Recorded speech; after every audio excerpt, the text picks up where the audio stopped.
Hey everybody, this is Dr. Ryan Ball from Prosper Health Clinics, starting our series on testosterone. I'm doing this series because a lot of people I see, they're using testosterone for this or that, or they have low testosterone, they go to a testosterone clinic and immediately get androgel, or they get some other replacement hormone therapy. Certainly better to use bioidentical hormone replacement therapy than synthetic. But what I'm doing these videos for is to try to get us to the cause of it. And instead of just going and giving you hormone for the rest of your life, there's better options that involve finding the cause and the different causes instead of just giving you that right off the cuff.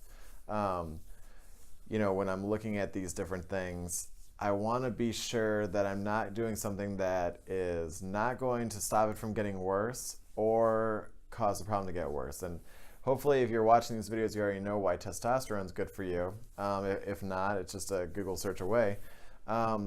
What this video is mostly for is to say, well, if I'm going to give you a hormone replacement and your problem is actually getting worse over time, like it's autoimmune or something like that, if you have an autoimmune disease attacking your testicles, that is going to end up with less and less testosterone production over time, and a greater and greater chance of needing more and more hormone replacement, basically. The other thing is, the more testosterone you get from outside, the more your receptors of testosterone actually get resistant. And so these are the two things we don't want to have happen.